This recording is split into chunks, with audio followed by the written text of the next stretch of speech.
using the parlays against one another, right, and being able to get a little bit of juice consig, I found to be a little interesting. Believe me, all the rhombuses and parallelograms are constantly trying to search and find out those things every day.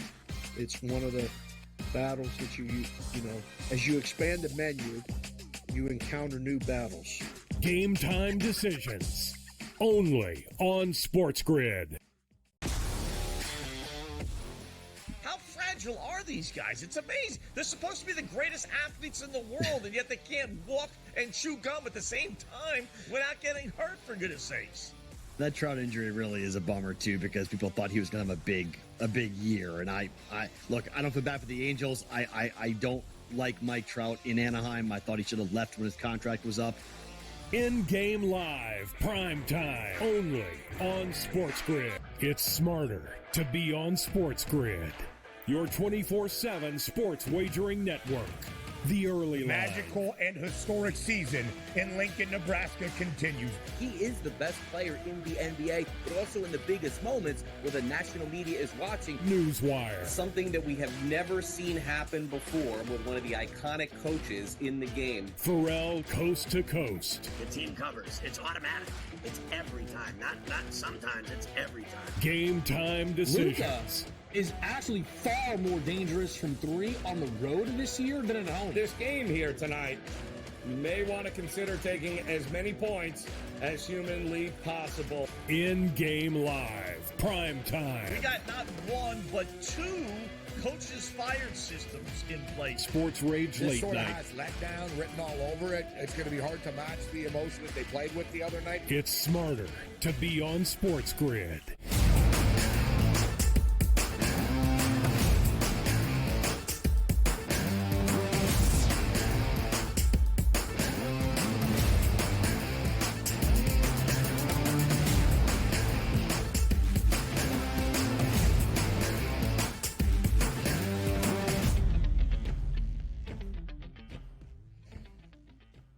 A new week following a holiday weekend starts right here live right now on a Tuesday on the early line on SportsGrid and all across the SportsGrid network. That includes sportsgrid.com/watch, where you can find your favorite destination and consume everything all across the grid. He is Donnie Rightside. I am Ben Stevens. We are here together for the next 3 hours up until 11 a.m. Eastern time to look back on everything that we saw from this past 3-day weekend. Hope you enjoyed it yesterday, Memorial Day weekend as it is. The unofficial kickoff to summer. Looks like my co-host, not quite a white jacket to celebrate the summer months, but nice and light, DRS. I hope you had a wonderful holiday weekend as well. Summer season out here, having some cocktails, sitting back. Now, my cocktails have turned into mocktails. This is basically Mio water, but we can still have some cigars, and we did a lot of cigar hunting over the weekend. The only problem was, Ben, the RBI hunting, not great here on Saturday and Sunday and certainly into Monday. But Tuesday's a new week, and I got a nice game picked out late night for the people if they want to stay up late. So that should get you ready for 3 hours and all that energy you need right here on the early line. DRS, part of our charge, new week, new money, new day, new money. The weekend that was, yes, a recap and review to reset where things are around the association in the NBA postseason with one team already into the NBA Finals, the team we expected to be there all along. We'll look at the Stanley Cup playoffs as well. Another thriller last night in the Western Conference Finals between Edmonton and Dallas. What is happening out east between the Rangers and the Panthers with back-to-back overtime games. And Memorial Day weekend, a big one in the calendar in Major League Baseball where you know how legitimate your team is for the rest of the summer. A couple of our guys, though, yesterday, our TEL MLB All-Stars, the Gas Bomb and Robert Gasser, scoreless in 6 for the Brewers once again. And the Pasquatch Vinny Pasquantino, one of those RBIs yesterday for the Royals, albeit in a losing effort. All of that and more over these 3 hours. We start, though, DRS, of course, in the Eastern Conference Finals. Game number 4 last night in Indianapolis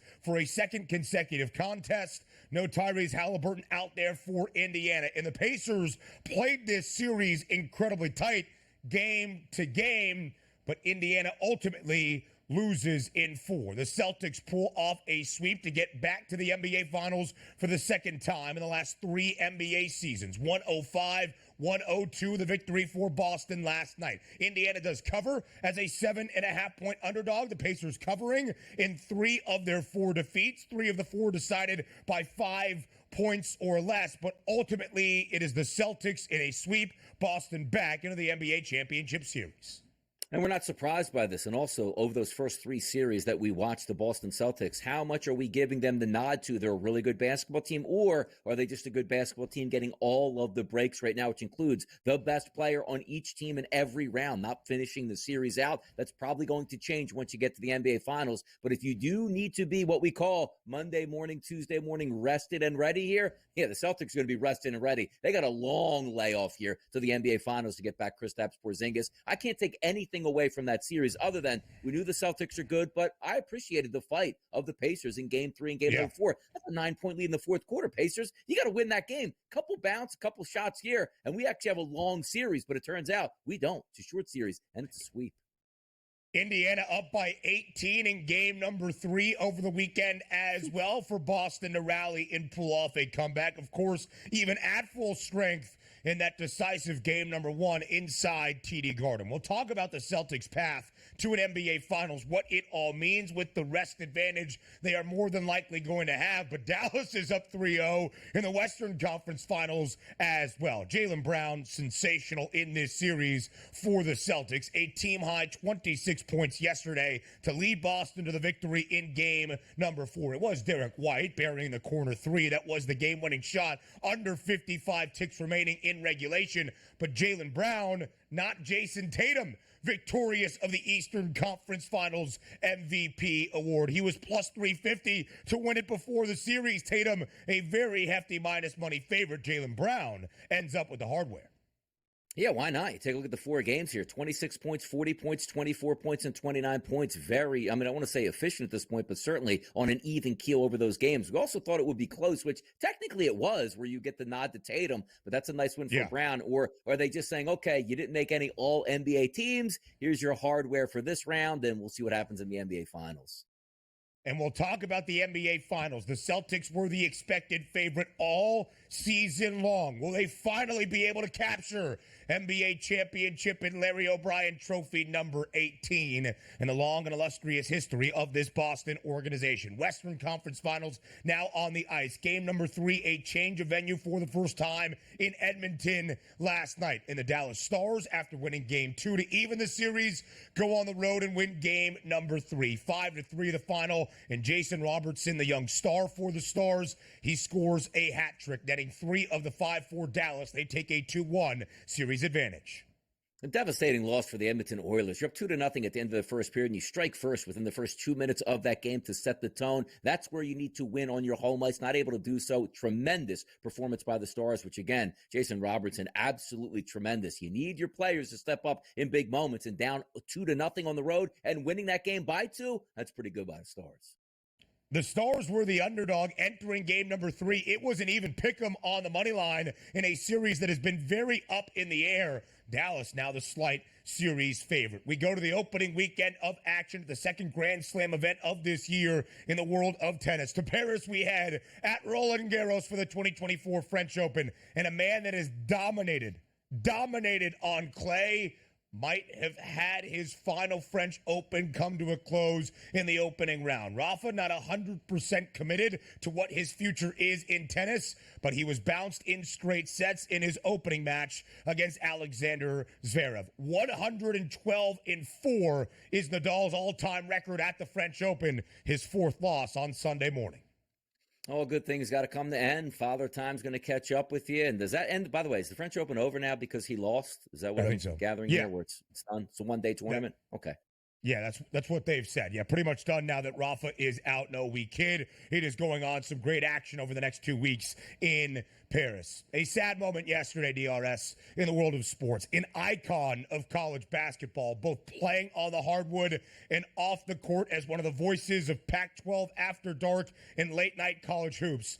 Bill Walton passes away at the age of 71. The Basketball Hall of Famer, one of the most decorated college basketball players of all time, a 3-time National Player of the Year, multiple national championships, 2 of them undefeated under John Wooden at UCLA. After a lengthy battle of cancer, Bill Walton has passed away at the age of 71. Probably my favorite college basketball commentary person was Bill Walton, because who else is going to get you through those boring-ass Pac-12 games in the middle of the night? He was the only reason to tune in and watch. Now we don't have the Pac-12, and we don't have Bill Walton. Tough scene out here, Ben. Shame. Bill Walton passes away merely a day following the final conference event in the Pac-12 Conference's history. Symbolic, some might say. Rest in peace to a college basketball legend and icon in Bill Walton. Angel Hernandez, as we go back to Major League Baseball, the controversial MLB ump that maybe you have heard of because of his poor performance calling games, has unexpectedly retired in the middle of a season. DRS, a lengthy report in The Athletic details how Angel Hernandez didn't like all of the negative publicity that he received and how it affected his family. Yeah, and sometimes we shouldn't even have, unions in Major League Baseball, particularly an umpires union. It should be graded based on how good you are as an umpire, on whether or not you get hired, not just because you're in a union. He was absolutely catastrophic over the past 20 to 25 years. He was an umpire, absolutely embarrassing. It's about time. And now, if you have him behind the plate and you're going to bet a baseball game, you can feel comfortable they're not going to get screwed over with bad call after bad call after bad call. This is a good day for baseball. Hernandez set to retire after 34 years. DRS will not be pouring one out. DJ Wagner will follow John Calipari to Arkansas. What a wild back and forth there to end off 7-7. But that's what we do after a long holiday weekend. To the Eastern Conference Finals next.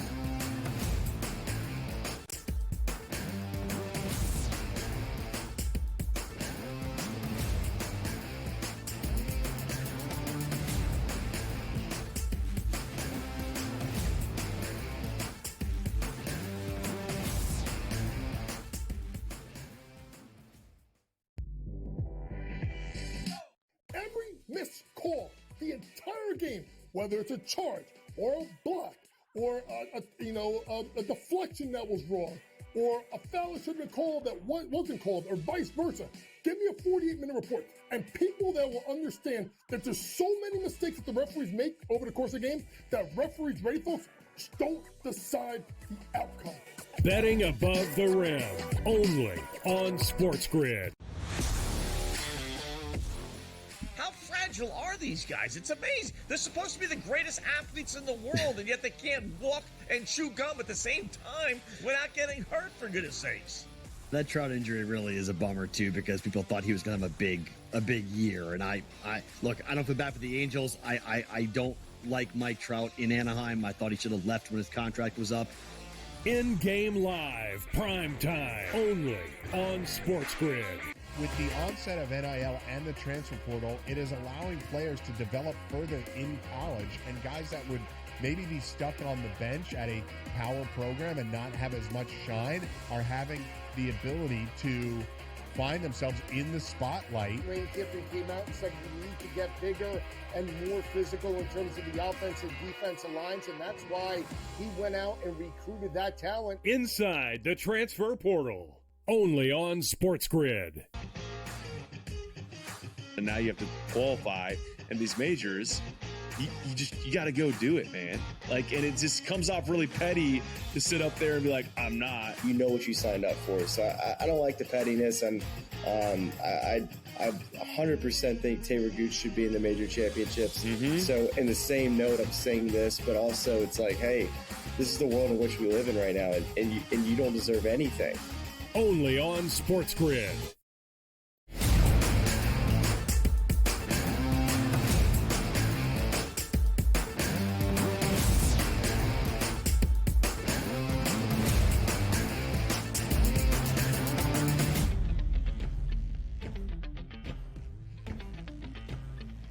A sweep in the Eastern Conference Finals. In only 4 games, Boston victorious in the ECF over the Indiana Pacers. That, on paper, seems like pure dominance out of the expected NBA championship favorites all year long. But within those 4 games, a slightly different story. 3 of the 4 in the Eastern Conference Finals decided by 5 points or less, including game number 1 that went to overtime, including both of the games 3 and 4 over the weekend in Indy, as the Pacers did not have their all-star in Tyrese Halliburton. But ultimately, in only 4 games, the Celtics sweep to head back to their second NBA Finals appearance in the last 3 NBA seasons. 105-102, the victory for Boston in game number 4. A Derek White dagger in the final 55 ticks of regulation, the decisive bucket. A corner 3 with only 5 seconds remaining on the shot clock.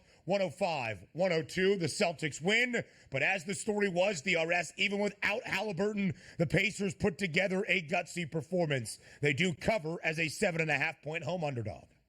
Yeah, I was impressed. As I said to start the show, Ben, really impressed by games 3 and 4 by the Pacers, really undermanned going up against a really good basketball team, and quite frankly should have no less at least had a split at home, forcing a game 5. But it's a quick 4-game series. And also, how about Derek White? Normally you'd say to yourself, yeah, Derek White made a 3-point shot. Newsflash, he's really good at that. But how about still having the confidence in yourself to throw a dagger 3 in there when you were 1 for 8 from 3-point range before that shot, which lifted you up to 2 and 9? That just shows the confidence of guys and shooters saying, you know what, if I'm wide open, I'm going to take that next shot, and I can believe that I can make it. And quite frankly, only 31% from the 3-point line for the Boston Celtics in that game, 14 of 44. But as we always talk about, how do you try to overcome a team that's favored 5, 6, 7, 8, 9, or 10 points? You got to shoot a lot of 3-point shots, and you have to make a lot of 3-point shots. That wasn't the case here for the Indiana Pacers. 10 of 29 from the 3-point line, only 35%. But by the way, shout out TJ McConnell, playing a lot of minutes and also playing very well in games 3 and 4. But certainly it's not enough to make up for Tyrese Halliburton, who can hit that nuke button and go over 20 points, drop 5 or 6 3-point shots, and really command that point guard spot. We're just undermanned for the Pacers, but you can't take that away from the Celtics. It wasn't as if this was a long, drawn-out 7-game series. Even though we had close games, the Celtics still won 4-0, and that's all you're going to see in the book. And that's going to be the conversation. A lot of people are going to say Boston easily could have been down 3-1 after 4 games. Really only game 2 in the decisive 16-point victory. That's the only one the Celtics deserve. They were down by 18 as Indiana did not have Tyrese Halliburton in game number 3. As Donnie mentioned at the top of the show, nearly a double-digit lead for the Pacers in the 4th and final stanza last night. But Boston did win. Were the games more competitive than they should have been or that we expected them to be? Absolutely. The Pacers covering in 3 of those 4 games, booked as at least a 7.5-point underdog in all 4 contests here in the ECF.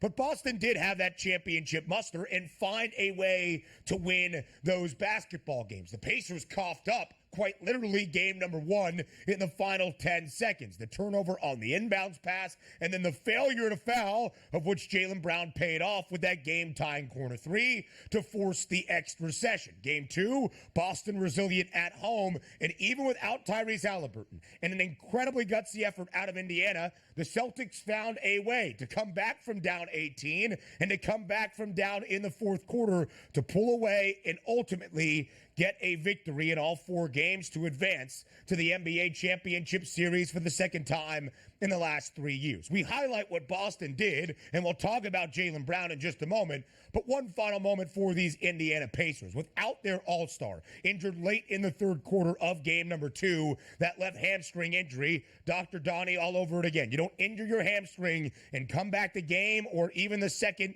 game after. Halliburton not there for either games 3 or 4. And in his place, Donnie, those reserve point guards, if you want to call them that, Andrew Nembhard and TJ McConnell, sensational. McConnell into double digits in both games 3 and 4. And Nembhard, the Pacers' leading scorer in both of those games. 24 last night, 32 in game number 3. Ultimately, though, shorthanded, not enough to knock off the Celtics, at least, to win a single game in the Eastern Conference Finals. Yeah, you take a look at that Halliburton injury. Same thing that we talk about, the calf injuries that are popping up. Giannis Antetokounmpo, just went down with a calf strain. We never saw him again. Kristaps Porzingis, calf strain. We're not even going to see him till the NBA Finals, and who knows when that's going to be. Now, granted, he has like 2 weeks to get ready. We should see him in game number 1. But also, interesting thought process on what you think about the Celtics, right? Because they did win that series 4-0, and that's as good as you can possibly get. But some of those tweets that hit the timeline like late last night talking about the 4th quarter win percentages percentages here that you could have with probability. Game number 1, 97% for the Pacers. Yeah, they lost that game. Game number 3, 94% in the fourth quarter. They lost that game. Game number 4, 90% in the fourth quarter, and you lost that. It's incredible because you're right. This wasn't a 4-0 sweep where it's like the Celtics didn't even give up the lead the entire 4 games. You should have had at least 3 losses based on probability. Man, we're not even talking about 55% probabilities. In the mid to high 90s, you're supposed to win those games, and they didn't, which again shows that clutchness of the Boston Celtics. But will that clutchness be the same when you play a ramped-up team out of the Western Conference who maybe won't be injured by the time you get them? We'll see if they won't be injured, but that seems to be the luck of the Boston Celtics when they play a team in a series so far throughout this postseason. We'll talk about Boston's path in just a moment, but Jaylen Brown, 29 points last night, game high, team high for Boston. He was great in this series. The defensive play that forced the turnover on the inbounds pass to be paid off with that game-tying corner 3 in the opening game of the ECF. A game-high 40 points in game number 2 in Boston's most dominant victory in the Eastern Conference Finals, and was great over the weekend despite Jason Tatum being the leading scorer in game 3. He was the leading scorer in game 4. He wins the Larry Bird Eastern Conference Finals MVP award, plus 350 before the series. Tatum was the hefty favorite. Yeah, and by the way, you also take a look at game number 3 after that sensational performance in game 2 by Brown. You knew Tatum wasn't going to let that happen again, and he was the scoring leader. But those are 2 really good guys going toe-to-toe. It's funny that there's probably a little bit of internal commotion between those 2 on a night-to-night basis that really isn't there, but I love to promote it and say it's there. Like, one guy's a good game, next guy's going to get the ball the next game. Just fun to watch it play out. But Brown was really good in that series, and deservedly so, getting the MVP. The Boston Celtics looking for championship number 18, a minus 220 favorite to win the NBA title. We'll look at the finals in just a bit, but out to the Western Conference next.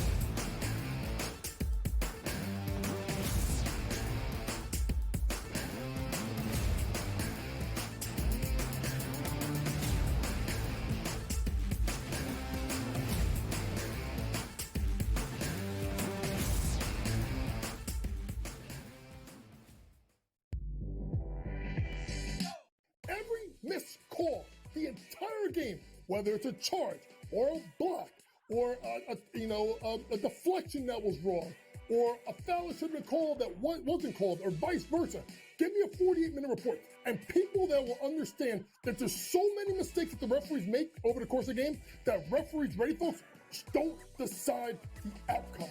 Betting above the rim, only on SportsGrid. How fragile are these guys? It's amazing. They're supposed to be the greatest athletes in the world, and yet they can't walk and chew gum at the same time without getting hurt, for goodness sakes. That Trout injury really is a bummer too, because people thought he was going to have a big year. And I look, I don't feel bad for the Angels. I don't like Mike Trout in Anaheim. I thought he should have left when his contract was up. In-game live, prime time, only on SportsGrid. With the onset of NIL and the transfer portal, it is allowing players to develop further in college, and guys that would maybe be stuck on the bench at a power program and not have as much shine are having the ability to find themselves in the spotlight. Lane Kiffin came out and said we need to get bigger and more physical in terms of the offensive defensive lines, and that's why he went out and recruited that talent. Inside the transfer portal, only on SportsGrid. And now you have to qualify, and these majors, you got to go do it, man. Like, and it just comes off really petty to sit up there and be like, I'm not. You know what you signed up for. So I don't like the pettiness, and I 100% think Taylor Gooch should be in the major championships. So in the same note, I'm saying this, but also it's like, hey, this is the world in which we live in right now, and you don't deserve anything. Only on SportsGrid.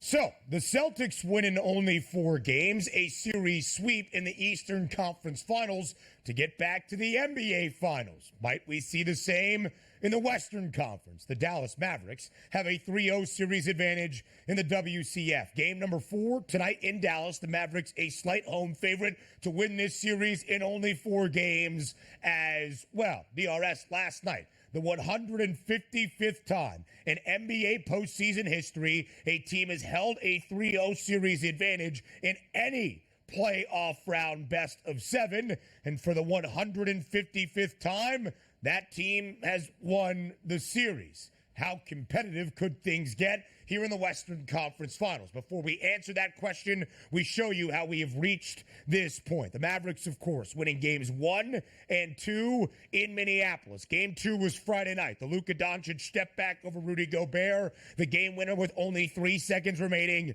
in regulation. And then Luka said he was speaking Slovenian to Gobert. It's not exactly what it looked like. The Mavericks decisive in game number 3, winning 116-107 back in the state of Texas. Covering is just a slight 1.5-point favorite. Going over 207 and a hook. All 3 games in this series have gone over. I bring that up because Minnesota's 4 wins over the reigning NBA champs, the Denver Nuggets, in the second round set. The total stayed under for one of the best defensive teams in the NBA all year long. Now it's the Mavericks exerting their dominance to a 3-0 series lead in the Western Conference Finals. Yeah, that correlation we keep talking about. If you're a defensive team, you'd rather the game technically stay under the total. It's been going over the total. Advantage Dallas Mavericks. Now, look, the Minnesota Timberwolves are a really good team, but for some reason, the Dallas Mavericks must just be under their skin. I mean, we're talking about 4-time defensive player of the year is getting benched during games. Karl Anthony Towns getting benched during big spots in this game. These are guys that are bona fide starters and all-stars getting big money paychecks to deliver in big moments, and they're not even out there because they can't make shots. Karl Anthony Towns, what happened to your three-point shooting here? If you say to yourself, okay, Rudy Gobert, 4-time player of the year on the defensive end of the ball, he just gets it and looks, he's getting toyed with by Luka Doncic on that step back 3 and getting yelled at this point. I don't know where to go for the Minnesota Timberwolves, but even, excuse me, in game number 3, Ben, you took a look and said, oh no, look at this. Knee injury flares up for Luka. He's going to give it a go pregame to see if he, I said, this is the angle that the Timberwolves need, only to see Doncic go out and play 40-plus minutes in another dominating effort here. So who knows what to believe in game number 4, except why would you go against the Dallas Mavericks? They clearly have the Timberwolves number right now. Goodness.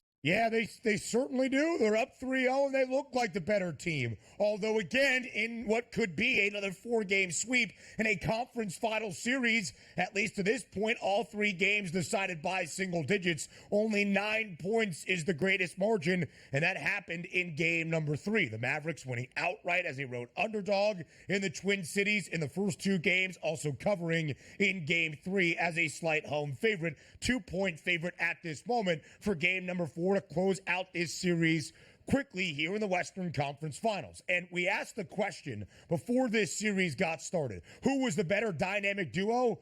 Without a question, it has been Dallas at this point. Luka Doncic and Kyrie Irving each score 33 in game number 3 to get the better of Minnesota. So at this point, when you look at what dynamic duo for Dallas has done, it sees the Mavericks, Donnie, as a minus 2,500 favorite to win this series. Expected to get it done tonight as a home favorite. How much longer, if at all, does this series go? I'm betting against it going 5 games, which means I think they'll get it closed out tonight with the Dallas Mavericks. What have they shown you? That they can't come back from a series, that they can't play a hot team on the road and beat them, and also take care of home court advantage. The only thing that would hold them back is if you say, you know what?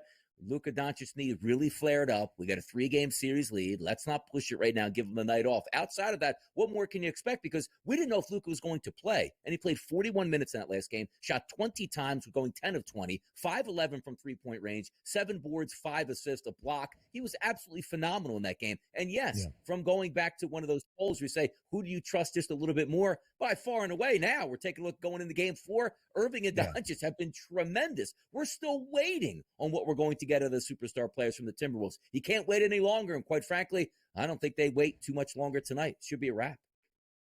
Yep, and you talked about the superstar duo for the Minnesota Timberwolves multiple times so far. When you look at their stats throughout the WCF, the Ant-Man and the Cat have been abysmal. Karl Anthony Towns, 3 of 22 from 3 in the 3 games in the Western Conference Finals. And Anthony Edwards, a budding superstar, has seen that star's light diminish ever so slightly here in the Western Conference Finals. We'll preview game number 4 to start off our second hour. But now back to the NBA Finals odds up next.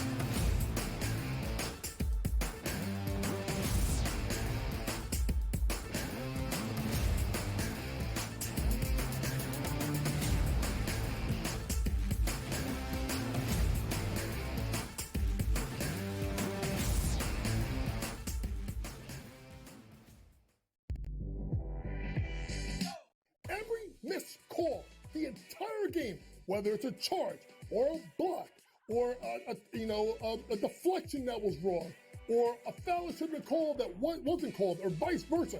Give me a 48-minute report. And people that will understand that there's so many mistakes that the referees make over the course of the game that referees, ready folks, don't decide the outcome. Betting above the rim, only on SportsGrid. How fragile are these guys? It's amazing. They're supposed to be the greatest athletes in the world, and yet they can't walk and chew gum at the same time without getting hurt, for goodness sakes. That Trout injury really is a bummer too, because people thought he was going to have a big year. And I look, I don't feel bad for the Angels. I don't like Mike Trout in Anaheim. I thought he should have left when his contract was up. In-game live, prime time, only on SportsGrid. With the onset of NIL and the transfer portal, it is allowing players to develop further in college, and guys that would maybe be stuck on the bench at a power program and not have as much shine are having the ability to find themselves in the spotlight. Lane Kiffin came out and said we need to get bigger and more physical in terms of the offensive defensive lines, and that's why he went out and recruited that talent. Inside the transfer portal, only on SportsGrid. And now you have to qualify, and these majors, you got to go do it, man. Like, and it just comes off really petty to sit up there and be like, I'm not. You know what you signed up for. So I don't like the pettiness. And I 100% think Taylor Gooch should be in the major championships. So in the same note, I'm saying this, but also it's like, hey, this is the world in which we live in right now, and you don't deserve anything. Only on SportsGrid.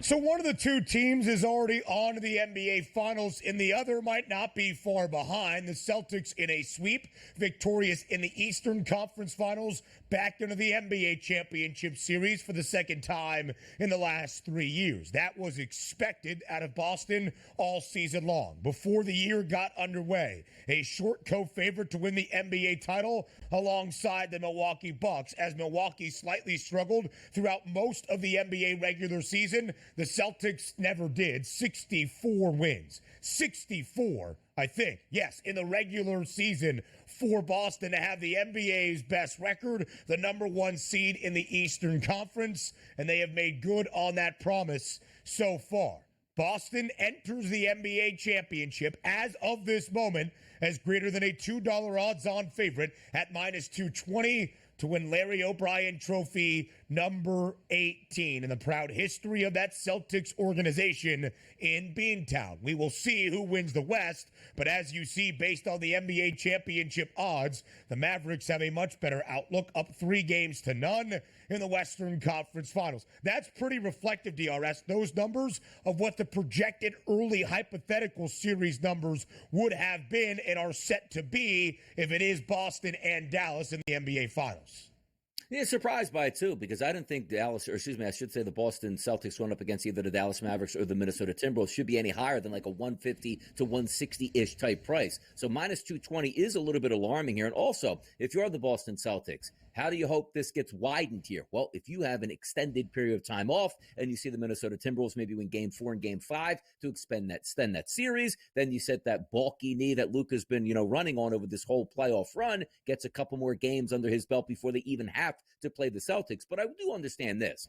If we do see the Dallas Mavericks tonight beat the Minnesota Timberwolves in 4, I don't know if you could still justify, to be honest with you, Ben, a minus 220 price. Like, I'm still baffled that it is that high, and I understand it's that high in part reason because the other series isn't over. But knowing how the odds work, the series just about is over here. So that minus 220 isn't going to shrink down to a minus 145 by the time the finals here because the Dallas Mavericks have arrived. But I am surprised that it's going to stay, and possibly so, a 2-to-1 price or higher here, which immediately opens my eye to the Mavericks. Because also keep in mind, if we're talking about an NBA series that's not going to start for well over a week, and you say Luka Doncic, maybe he could use that rest on his knee, how much better is Luka Doncic going to be in the NBA Finals with 9 or 10 days off as opposed to 3 or 4 days off? So that could play into it as well. But again, the Celtics at minus 220, should they be the favorite? Yes. Do I think they're overpriced? I do a little bit.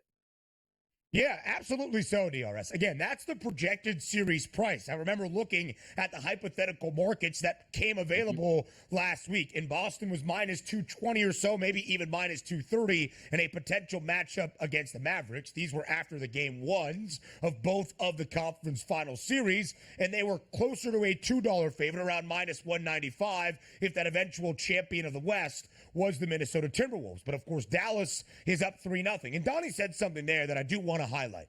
The Western Conference Finals is over.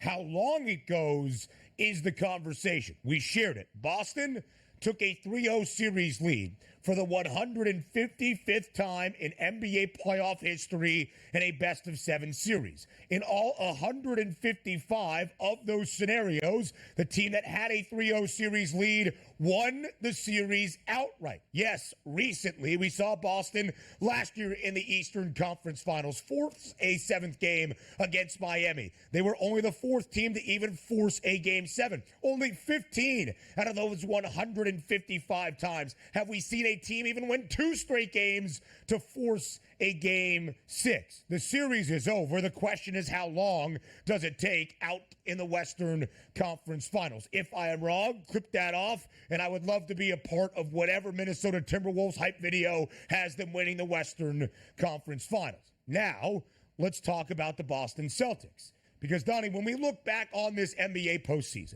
when we look back on this run for the C's that sees them in the NBA Championship Series for the second time in the last 3 seasons, sure, they were destined to be here. They were expected to be here. They will be judged not on even what they did in the Eastern Conference postseason, but by ultimately winning the ultimate prize, the NBA Championship and Larry O'Brien Trophy number 18. But that will come with a large caveat. That was Boston's trip here to the NBA Finals. Gentlemen sweeps in the first 2 series against the shorthanded Miami Heat without Jimmy Butler. The incredibly shorthanded Cleveland Cavaliers, by the time that series came to a close, without Donovan Mitchell, Karis LeVert, or Jarrett Allen. And of course, here in the Eastern Conference Finals, a regular series sweep. But as Indiana did not have Tyrese Halliburton, it's all-star for the final 2 games of the set. It's kind of crazy because you take a look at the pathway to victory, and you shouldn't be taking much away from the Boston Celtics, Ben, because it wasn't as if it was going 6 and 7 games. Like, I can't even believe they're having a hard time putting these teams away. When these teams are put away in a chance to, like you saw in game number 4, an elimination game, they've handled their business in every elimination game, rounds 1, 2, and 3. But again, having said that, yes, there are caveats here when you take a look at the Boston Celtics and how they're going to match up with the Western Conference team that should be full gas by the time they get them. How are they going to handle that adversity? It's a little bit easier to say, okay, remove best player series number 1, best player series number 2, best player series number 3. And in adversity, they can't lean on their best player when you can with Brown and Tatum on a night-to-night basis. And I understand Kristaps Porzingis was very good for the Celtics, and that's a key piece that's down, but it's still not your best player that you look to in the biggest moments of games to handle some of those adversity times here. Now, Derek White stepped up with that big 3-point shot yesterday, but he's a pretty quality player, and certainly you can feed off because everybody's worried about player 1 and player 2, which leaves player 3 wide open for a really good look. That's what happens. So I'm interested to see how the Boston Celtics do in the NBA Finals, and if it is, and we get a healthy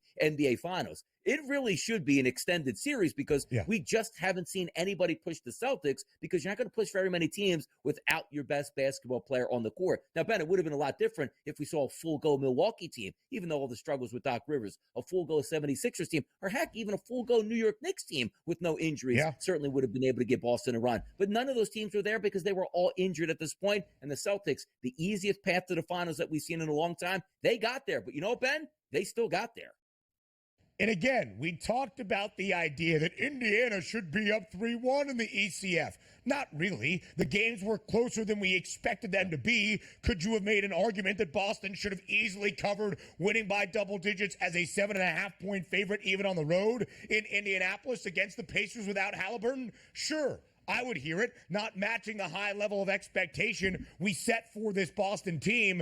And I have said all along, Donnie, the Celtics will be remembered by what they do in the NBA Finals, regardless of the path to an Eastern Conference Finals. This team, this core, this franchise has been expected to bring home title number 18 to Beantown, and they have failed to do so. They lost to the Warriors in 6 games in the Finals 2 years ago. Unable to get there, despite what seemed to be an easy path, with the 8-seed Miami Heat in their way a year ago. Now they are in to the NBA Finals. It is about making sure they pass this test. Jason Tatum did not win the ECF MVP. It went to his teammate Jaylen Brown, who has a third best price to win that NBA Finals MVP. Tatum, though, the even money favorite now at plus 100. You could argue with a plus next to his name, there is better value there than the minus 220 price currently on his team overall, the Celtics to win the crown.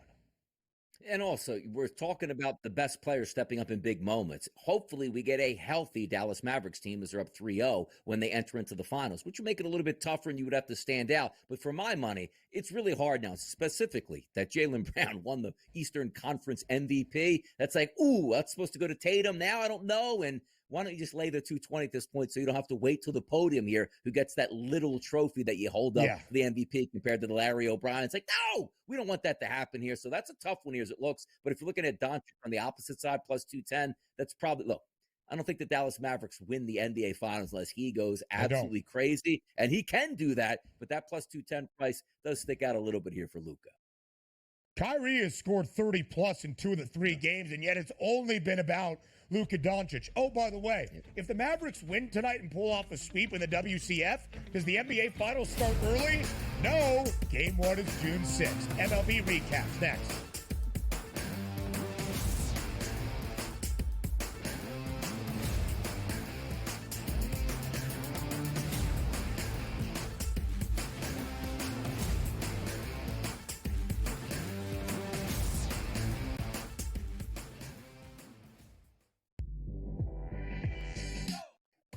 Missed call the entire game, whether it's a charge or a block or a deflection that was wrong or a foul that should have been called that wasn't called or vice versa.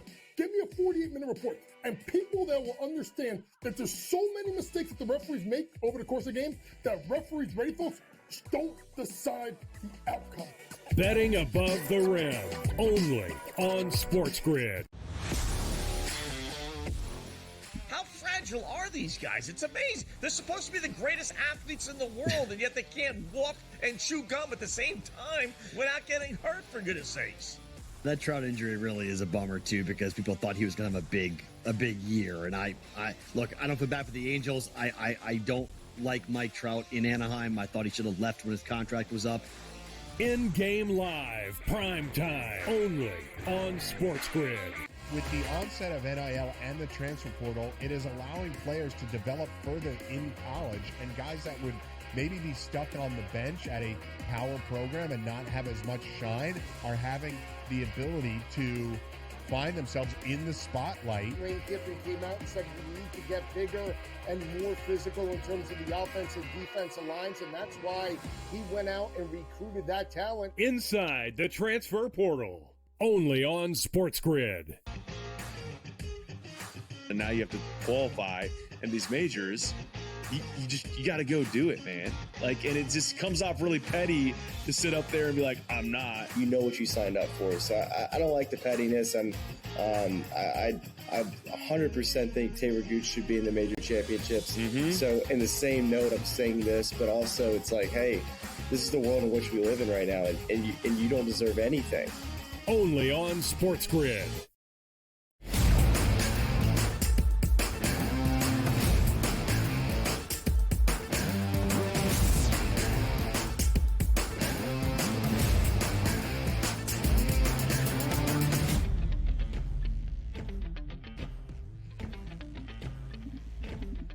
A long weekend in Major League Baseball. Memorial Day is often used around the bigs as a big time in the calendar. You can almost put a pin into your season from what happened in the first month and a half or two to where things are the remainder of the summer in 162 around MLB. Are you a true contender? What pieces might you need to add as we approach late July in the MLB trade deadline? Are you floundering in the middle where you're going to be invested into making a run? Or might you already look at 2025 and what the winter has to hold? A big weekend in Major League Baseball in some devastating news for the Atlanta Braves. The reigning NL MVP, Ronald Acuna Jr., suffering a torn ACL over the weekend. He has now been placed on the IL for the remainder of the season. Ronald Acuna Jr. out for the rest of 2024 for the Atlanta Braves.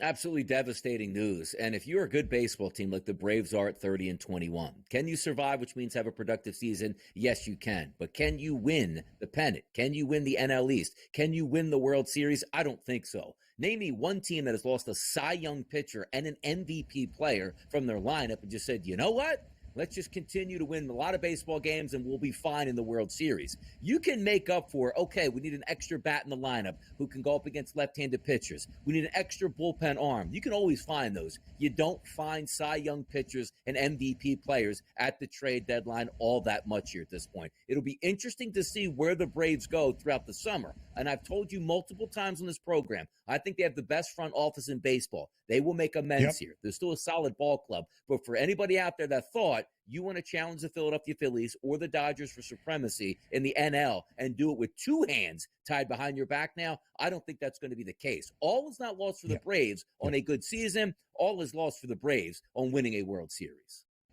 Yes, really good point, DRS. Are the Atlanta Braves more than likely going to be in the NL postseason?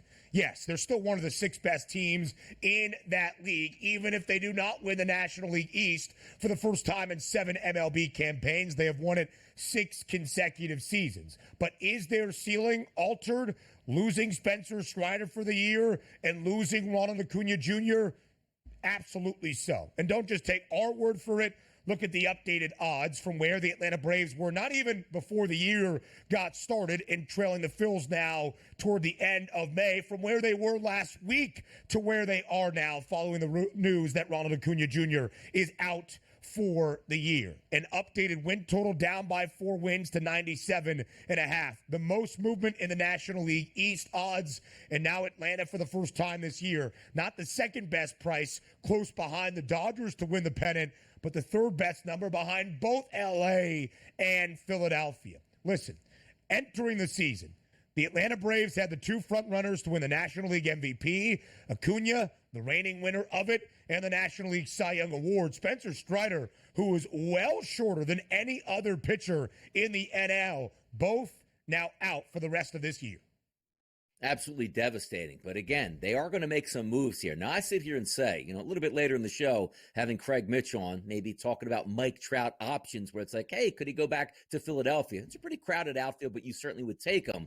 There's some spots now that you're looking at in the outfield there for the Atlanta Braves that could handle a Mike Trout and that payroll addition here, that they could make some moves and really have some fun and fire up their fan base, even though Trout's not coming back for some time. The one thing we do know, Trout's coming back this season. Ronald Acuna is not coming back this season. And if you take a look at an ACL, it's typically a full year round, which as we sit in the middle of May, that probably means Ronald Acuna is just getting his legs back by the time you even get the spring training of next year. And who knows how productive he's going to be in that 2025 campaign. they'll make adjustments here. But if you are a Philadelphia Phillies backer and you got it at much better prices than you do see today, that was a pretty good day for your odds, because once again, that's still a quality baseball club that's going to be well above 500 on the season. Ronald Acuna or no Ronald Acuna. But the fact that you missed that guy in those big moments to make those plays, I don't know, 40 home runs, 30 home runs, 40 steals at the top of that lineup setting the table, that's not going to be there. That's going to hurt the Atlanta Braves. We'll see where they wind up, and we'll see what moves that front office makes.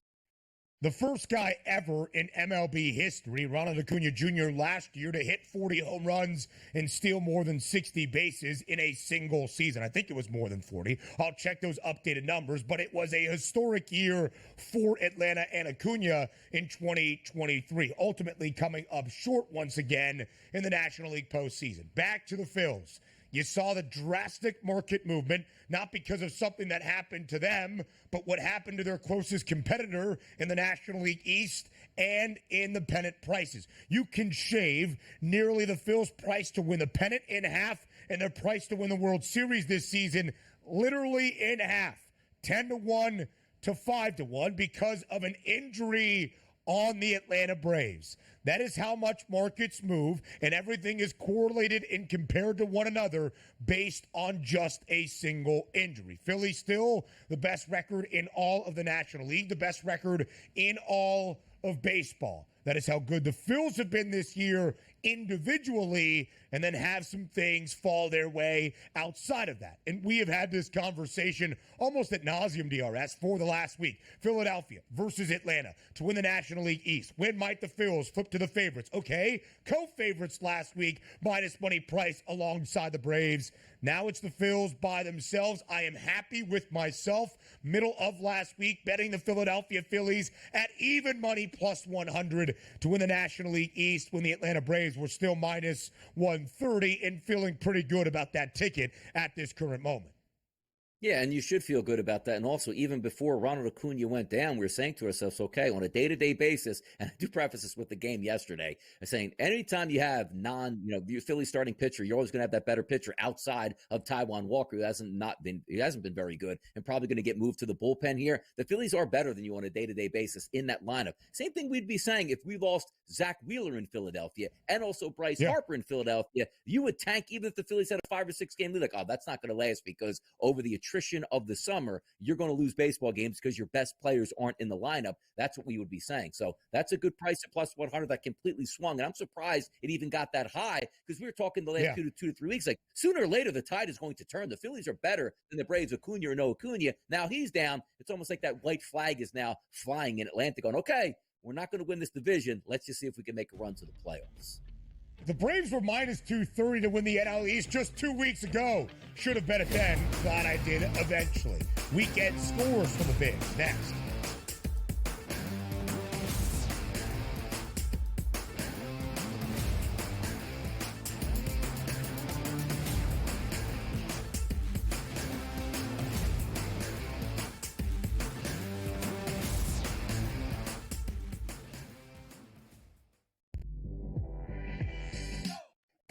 Missed call the entire game, whether it's a charge or a block or a deflection that was wrong or a foul that should have been called that wasn't called, or vice versa.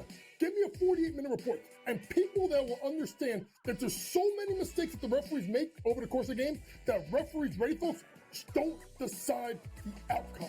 Betting above the rim, only on SportsGrid. How fragile are these guys? It's amazing. They're supposed to be the greatest athletes in the world, and yet they can't walk and chew gum at the same time without getting hurt, for goodness sakes. That Trout injury really is a bummer too, because people thought he was going to have a big year. And I look, I don't feel bad for the Angels. I don't like Mike Trout in Anaheim. I thought he should have left when his contract was up. In-game live, prime time, only on SportsGrid. With the onset of NIL and the transfer portal, it is allowing players to develop further in college, and guys that would maybe be stuck on the bench at a power program and not have as much shine are having the ability to find themselves in the spotlight. Lane Kiffin came out and said we need to get bigger and more physical in terms of the offense and defensive lines, and that's why he went out and recruited that talent. Inside the transfer portal, only on SportsGrid. And now you have to qualify, and these majors, you got to go do it, man. Like, and it just comes off really petty to sit up there and be like, I'm not. You know what you signed up for. So I don't like the pettiness, and I 100% think Taylor Gooch should be in the major championships. So in the same note, I'm saying this, but also it's like, hey, this is the world in which we live in right now, and you don't deserve anything. Only on SportsGrid.